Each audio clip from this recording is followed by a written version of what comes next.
ബിരിയാണിയാണിയാലും ശിർക്കിൻ ജലദോഷം പനി വന്നാലോ കഷ്ടകാലം. അസ്സലാമു അലൈക്കും വറഹ്മത്തുള്ളാഹി വബറകാതുഹു. സമസ്തയുടെ 100ാം വാർഷികത്തിൻ്റെ തിരിച്ചുവരവ് യാത്രയിൽ ഞങ്ങൾ നേരത്തെ കഴിഞ്ഞ എപ്പിസോഡിൽ പറഞ്ഞതുപോലെ ഒരു സൂഫി ഗാനത്തിൻ്റെ ഒരു ഉള്ളടക്കത്തെ സംബന്ധിച്ച് പരാമർശിക്കുകയുണ്ടായി. അതുപോലെ ആ ഗാനത്തിലെ തന്നെ വളരെ മനോഹരമായ പദാവിഷ്കാരങ്ങളെ കൊണ്ട് ധന്യമായ ഒരു 1-2 വരികളിലേക്ക് നമുക്ക് പോകാം.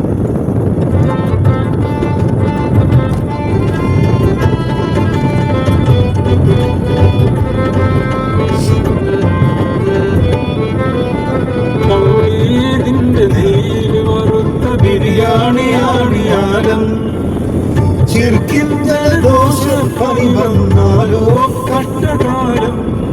തൗഹീദിന്റെ തീയിൽ വറുത്ത ബിരിയാണിയാണിയാലും ശിർക്കിൻ ജലദോഷം പനി വന്നാലോ കഷ്ടകാലം. വളരെ ശ്രദ്ധേയം എന്ന് പറഞ്ഞാൽ വളരെ എപ്പോഴും എത്ര കേട്ടാലും മതി വരാത്ത ഒരു പ്രത്യേകമായ സദാ ഉപയോഗിക്കുന്ന ഉപമകൾ ആത്മീയ ദർശനങ്ങൾക്ക് വേണ്ടി ഉപയോഗിച്ച പദാവിഷ്കാരം. അങ്ങനെ ഒരു വളരെ മനോഹരമായിട്ടുള്ള വരികളാണ്, പദങ്ങളാണത്. ഏതായാലും എന്താണ് അതിൻ്റെ അർത്ഥം? ഏതാണ് ആ വരി? തൗഹീദിന്റെ നെയ്യിൽ വറുത്ത ബിരിയാണി ആണിയാലും ശിർക്കിൻ ജലദോഷപ്പനി വന്നാലോ കഷ്ടകാലം. അത് വളരെ ഒരു വലിയ ഒരു ആത്മീയ ഒരു ദർശനം തന്നെ ആ 2 വരികളിൽ അടങ്ങിയിട്ടുണ്ട് എന്നുള്ളതാണ്. അതായത് തൗഹീദിൻ്റെ നെയ്യിൽ വറുത്ത ബിരിയാണിയാണ് ആലം എന്ന് പറഞ്ഞാൽ അല്ലാഹു സുബ്ഹാനഹു വ തആലയുടെ തൗഹീദ് ഒരു നിലക്കും ഒരു അഡ്ജസ്റ്റ്മെൻറ്റും ചെയ്യാൻ കഴിയാത്ത രീതിയിലുള്ള അള്ളാഹുവിൻ്റെ ഏകത്വം, അതാണ് തൗഹീദ്. ഈ തൗഹീദിൽ വറുത്ത ബിരിയാണി ആണ് ആലം എന്ന് പറഞ്ഞാൽ അള്ളാഹുവിൻ്റെ ഈ തൗഹീദിനെ മനസ്സിലാക്കാൻ കഴിയുന്ന വ്യക്തമായ കോടാനുകോടി ദർശനങ്ങളാണ് ഈ പ്രപഞ്ചത്തിൽ പരന്നു കിടക്കുന്നത് എന്നാണ് അതിൻ്റെ അർത്ഥം. അതുപോലെ ശിർക്കിൻ ജലദോഷ പനി വന്നാലോ കഷ്ടകാലം. ഈ തൗഹീദിന് വിരുദ്ധമായ ഏതെങ്കിലും ശിർക്കിൻ്റെ എന്തെങ്കിലും ഒരു അംശം മനുഷ്യൻ്റെ വിശ്വാസത്തിൽ വന്നു പോയാൽ, പ്രവൃത്തിയിൽ വന്നു പോയാൽ അത് കഷ്ടകാലമാണ് എന്ന്.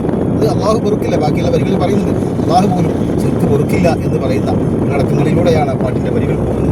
ഏതായാലും ഇങ്ങനെ സാധാരണ ഉപയോഗിക്കുന്ന നല്ല ഉപമകൾ, പദാവിഷ്കാരങ്ങൾ അതിലൂടെ ആത്മീയമായിട്ട് കേൾക്കാൻ മനോഹരമായ നല്ല ഇമ്പത്തോടുകൂടി കേൾക്കാൻ കഴിയുന്ന വരികളിലൂടെ നമ്മുടെ ആത്മീയ സൂഫി ഗാനങ്ങളെ കൊണ്ടുപോകുന്ന സൂഫി ഗായകർക്ക് ഒരുപാട് നന്ദി പ്രകാശിപ്പിക്കും.